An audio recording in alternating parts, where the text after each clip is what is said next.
This is Billy Carson at 2:30 a.m. in the with morning. legal papers, acting like you have the power to enforce some type of "you got served." With legal papers, but it gets worse. Billy Carson debated recently this guy by the name of Wes Huff, and it didn't go too well. So much so that I debated Billy Carson, as you can see from the title, but he doesn't want you to hear it. Look at the comments. This is going viral. Why? Because if you don't know Billy Carson, he's out here spreading false truths. Okay, he's a false prophet. And if you haven't been watching my channel for the longest time, I've been telling you guys this guy's a false prophet, but you're about to find out why. I'm here with my good man Billy Carson.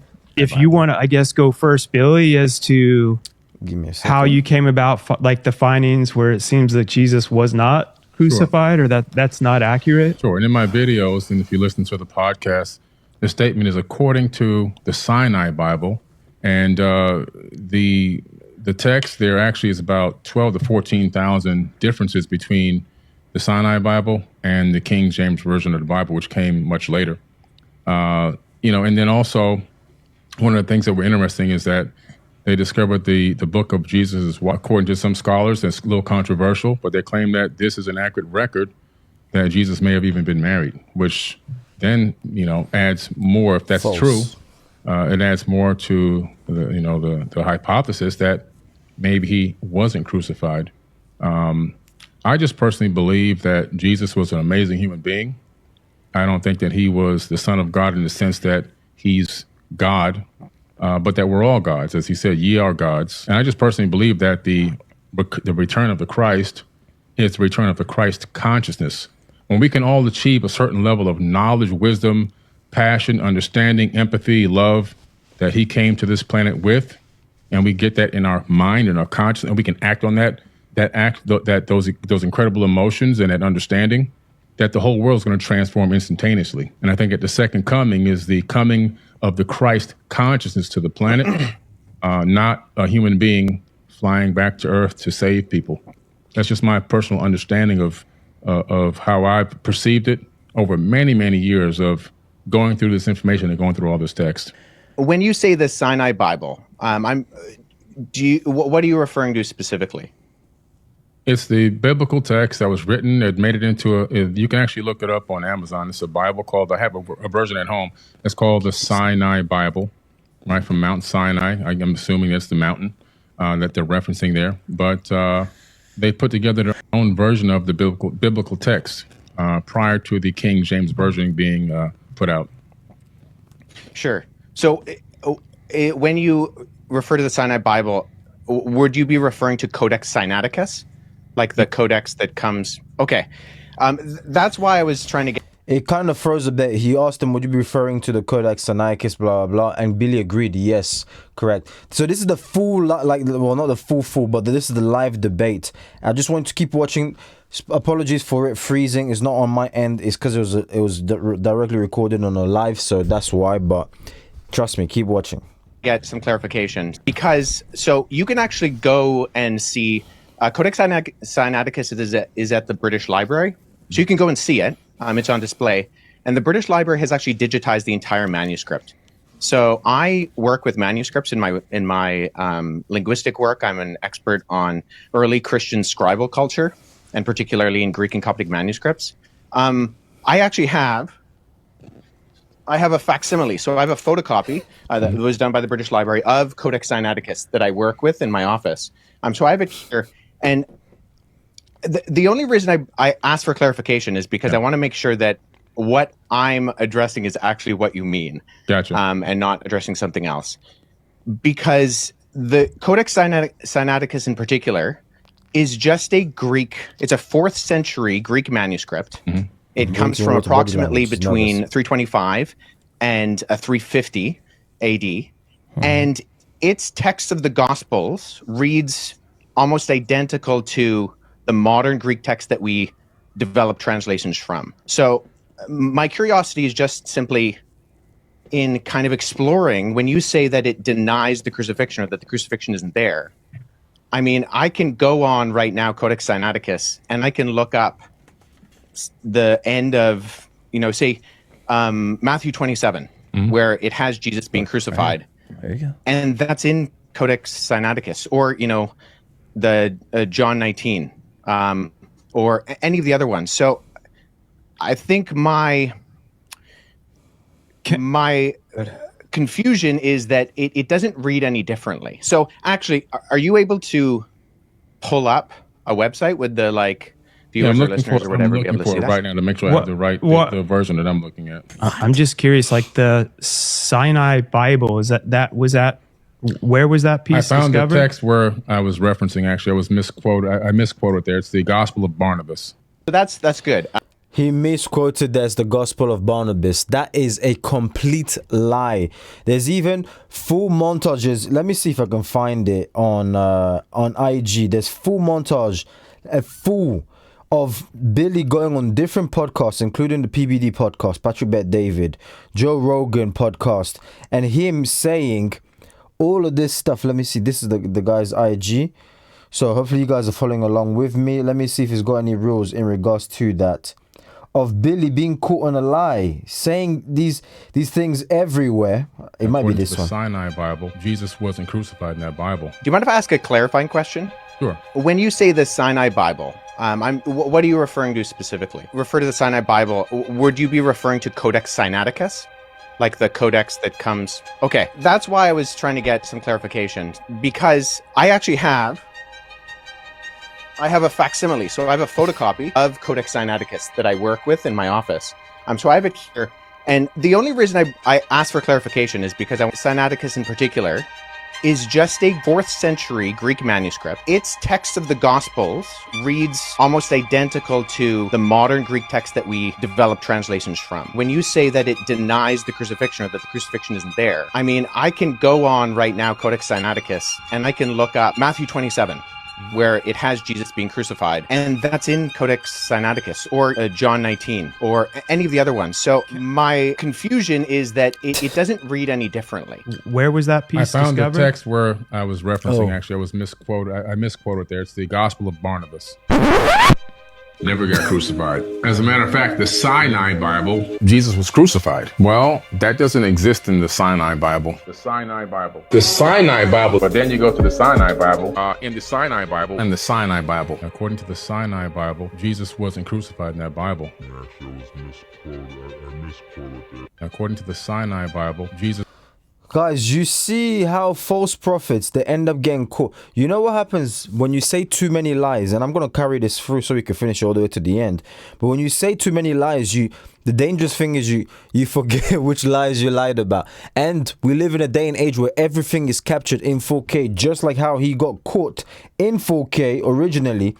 Forced this guy to take down the podcast from his channel, which is not what they agreed on initially. Guys, the power. And you can see right here, this is Billy. Like I opened up with the intro of this. That was Billy. This is Billy. Take this down. With legal papers. This video, I'm going to make a separate video going to this video as well, because this stuff is deep. But, and then, let's see the comments really quick. Billy Carson will never be the same again. Glory to Christ. He got decimated. This is what happens. The Bible says you know the truth and the truth will set you free. This is wild. This actual scholar debating.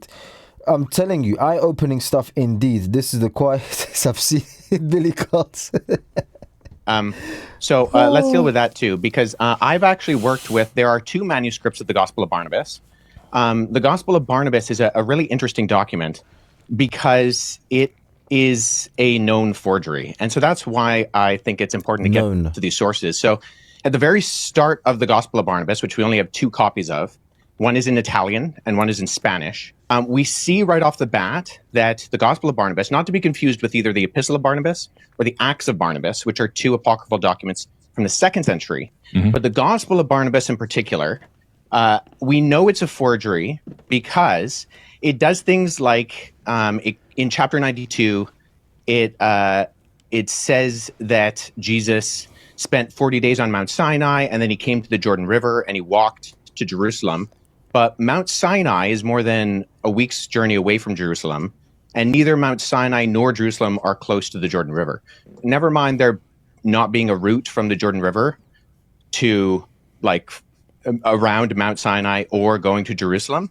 But there are internal problems with the Gospel of Barnabas, which indicate that it shows no actual indication of evidence of coming from or even having knowledge of first century Jewish understanding. It actually says Jesus is the Christ, but not the Messiah, which indicates that whoever the author is, he didn't know that those were the same words. And I think a bigger problem is that the Gospel of Barnabas actually paraphrases Dante's Inferno, which was written in 1314. So there's a lot of internal evidences that disqualify the Gospel of Barnabas, never mind the fact that we don't have any evidence of it prior to the 14th century, and none in any other language other than Middle Age Italian Italian and Spanish. But the internal content of the Gospel of Barnabas disqualifies it from being ancient. And then the fact that it's doing things like paraphrasing Dante, or it also refers to a rule of the time of Jubilee, which was changed in the Middle Ages from what it was in the biblical year of Jubilee. And it goes with the Middle Ages concept, not the ancient concept. So if there is something that denies the crucifixion, I want to make sure that I'm analyzing it and that the methodology by which I analyze it actually reveals that the content can be accurately tied to the event. So if we're talking about, say, Codex Sinaiticus, that's in the 4th century. Now that is, I would agree with you, Billy, our oldest copy of the Bible in the sense of cover to cover, Genesis to Revelation copy of the Bible. Right. The problem is that we have individual copies of all 4 Gospels going back hundreds of years before Codex Sinaiticus. He's right. So I have a facsimile behind me of Who's whispering is Codex right. Sinaiticus. He's right. So I have a facsimile behind me of P66. This is a late 2nd century copy of the Gospel of John. I work with this particular manuscript. I can just show the screen right here. This is an almost complete copy of the Gospel of John. I have that papyrus at home. Oh, that's Yeah. Well, Yeah, so I'll show you this.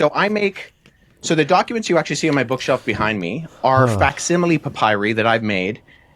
So when I was in Egypt last summer, I went and I made for me some papyrus sheets. And so I take these papyrus sheets, which are made from the papyrus plant, and then when I go and I look at actual manuscripts, so I was at the University of Philadelphia last summer, and I went and I saw a document called P1, which is a 3rd century fragment of the beginning of the Gospel of Matthew. And so what I did is I sat down with that original and I produced a facsimile. I copied the text. First of all, I cut it out with an X-Acto knife in not the original 3rd century one on my papyrus. I cut out with an X-Acto knife this guy, and then I copied the text transcriptionally on the front and the back. So papyrus is just simply, it's what it's made out of. Yeah.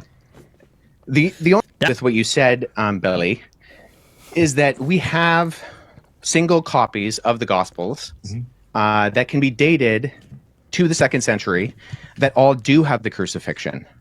And so if we're relying on something like the Gospel of Barnabas, which is not just like, it's not that there's debate about it, it's that it's a known forgery. I mean, no one's referring to the Gospel of Barnabas as anything other than... If you say it's a known forgery and expert, I'm going to go with that. Let's talk about the Old Testament a little bit and leading up into the New Testament. Well, hold on, because do you mind if I address the Gospel of Jesus' wife? Sure, go ahead. What was her name again? I'm like Running trying to away. write notes like I know what I'm doing, but I'm just curious. So the Gospel of Jesus' wife doesn't actually mention. So oftentimes what happens is that the text of the Gospel of Jesus' wife is kind of paralleled with the Gospel of Philip, which mentions that that Jesus would kiss Mary Magdalene on the mouth. And so those are kind of used in parallel to kind of for this argument that Jesus was married. So the Gospel of Jesus' wife is in the Harvard Library. However, the reason we know it's also not legitimate is because even though the manuscript, the papyrus that it's on, was carbon dated to the 4th century, the text was actually copied from a PDF version of the Gospel of Thomas known as Grandin's Interlinear, and there was a mistake in the Coptic text of Grandin's Interlinear that was copied into the Gospel of Jesus' wife. So we know that this is not a legitimate document, even though the papyrus is ancient, and this happens a lot with forgeries. I have a couple of friends who have actually worked on projects that have revealed forgeries within Dead Sea Scroll manuscripts and within other ancient Christian papyri. But the reason why we know the Gospel of Jesus' wife, and that Karen King, who kind of vouched for it and she lost a lot of credibility, unfortunately, for her, and she's admitted that it's a fake as well, was because we can tie it directly to not copying from an ancient text, but actually copying from an online version of the Gospel of Thomas in a PDF form. And the mistake on that PDF form was copied into the text that was borrowed in the phraseology of Jesus' wife. Goodness me. Guys, look at the comment section now, okay? Let's check the comment. Billy will never be the same again. I'm fully, where is this? I'm fully convinced not a single Billy disciple has ever done more than 5 minutes of research to check. 100%.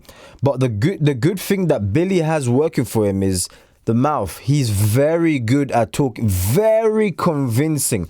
If I was not grounded in my faith, I would have believed in this guy. Especially when he first launched, you're seeing him on Patrick Bet David, and the way Patrick Bet David is like questioning, okay. Well, what do you think about this? Okay. And they let them speak because that's what a true podcaster does. You're there, and they're there to let you speak and give your thoughts and all of this without them seeing that they're biased or, they're combative and so forth. So what ended up happening is a lot of people were being inspired. And trust me, there are so many YouTube Christian channels who started not complaining but saying, wait, a lot of Christians are coming up to me and telling me like, hey, is this stuff that Billy's saying is true? Because what he would do is exactly the deception that the devil uses. The devil will tell you 99% truth, and he will remove that 1%, which is a lie, and it'll be the most crucial part of the entire thing. For example, if I told you, hey, did you know that you could fly? You're just like, no, humans can't fly. And I kept on repeating that 1,000 times. Sooner or later, whether you like it or not, it's going to penetrate into your mind. Well, maybe maybe there could be a way. Levitation with technology, AI, no problem. What I missed to tell you was, did you know that you could fly in a game? Of course you can fly in a game. You could play Spider-Man in a game and you're there flying. Well, Spider-Man can't even fly. You could play a Superman game, and you're there flying, and you're with your actual named character that you named your name by your name. So if your name is John is your main character, and you can fly around like in Grand Theft Auto, GTA, and all of this stuff. Do you guys get what I mean? But if I didn't tell you that in a game, and I kept on repeating to you, you can fly, and you asked me, are you certain? I'm like, yeah, I swear on my kids and family life. It's like, because I'm not saying a lie. I just missed out the crucial part. Do you understand? So I could swear on everything. I promise you can fly and all of this. But the only thing I missed out was the key thing in a game. So guys, I'm telling you, this guy is a false prophet, and I've been saying it, but we thank God because the truth is being exposed bit by bit, and before you know, because this guy's built a major empire out of lying and going around saying that Jesus is this, Jesus is that, Jesus is married, and all this false stuff. So let me know what you want me to check out next in the comment section. May God bless you so much in Jesus' mighty name.